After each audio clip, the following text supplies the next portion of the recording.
তড়িৎ ক্ষেত্র কাকে বলে, চৌম্বক ক্ষেত্র কাকে বলে, তড়িৎ বিভব কাকে বলে, আর আধানগ্রস্ত পরমাণু পজিটিভ আধান নেগেটিভ আধান কাকে বলে। দেখো একটা ছোট জিনিস, যে কোনো পরমাণু থেকে যদি ইলেকট্রন ট্রান্সফার হয়ে যায়, অর্থাৎ ইলেকট্রন যদি বেরিয়ে যায়, ইলেকট্রন কোন ধরনের নেগেটিভ, তাই নেগেটিভ যখন ট্রান্সফার হয়ে যাবে মানে বেরিয়ে যাবে, তখন পরমাণুটা হয়ে যাবে পজিটিভ আধান আহিত। যদি কোনো পরমাণুতে যদি ইলেকট্রন প্রবেশ করে অর্থাৎ নেগেটিভ আধান প্রবেশ করে, তখন পরমাণুটা হয় ঋণাত্মক আধানে আহিত। অর্থাৎ আহিত তড়িৎগ্রস্ত পরমাণু কত হতে পারে, পজিটিভ অথবা নেগেটিভ।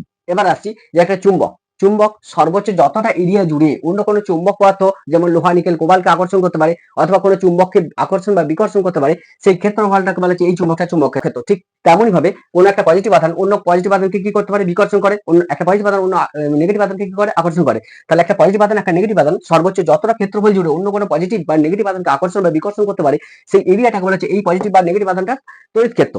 এবার দেখো একটা জিনিস, সে যে তড়িৎ বিভব জিনিসটা কি, অ্যাকচুয়ালি অসীম দূরত্ব থেকে একটা একক ধনাত্মক আধানকে তড়িৎ ক্ষেত্র কোনো বিন্দুতে আনতে যে পরিমাণ কৃতকার্য করা হয়, সেই কৃতকার্যটাকে বলছে এই বিন্দুর বিভব।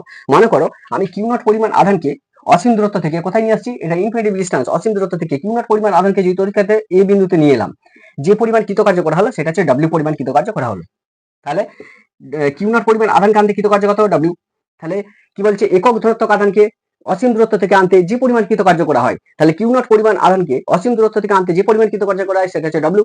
তাহলে একক ধনাত্মক আধান মানে প্লাস ওয়ান আধানকে আনতে কত পরিমাণ কৃতকার্য করা হয়, ডব্লিউ বাই কিউ নট। তাহলে এইটা হচ্ছে আমাদের ইলেকট্রিক পোটেনশিয়াল, যেটাকে ভি দিয়ে ডিনোট করা হয়, ভি সমান কত, W by Q not.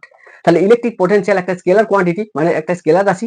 Electric potential এর ইউনিটটা কি হবে না, ইলেকট্রিক পোটেনশিয়ালকে আমরা ভি দিয়ে ডিনোট করি, যার ডব্লিউ বাই কিউ, ডব্লিউ হচ্ছে কৃতকার্য, কিউ হচ্ছে কত না আধানের পরিমাণ। তাহলে এককটা কি হবে, কৃতকার্যের আধান কত না, কৃতকার্যের জন্য কি লিখবো, জুল এসআই পদ্ধতিতে, আর এটা কি লিখবো, কুলম্ব।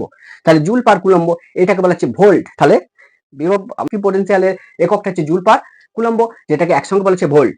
আর একটা সিজিএসএ যদি যাই তাহলে কি হবে না, ইএসইউ বা ইলেকট্রোস্ট্যাটিক ইউনিট অথবা স্ট্যাট ভোল্ট। বিষয়টা ক্লিয়ার হলো আশা করি। Thank you.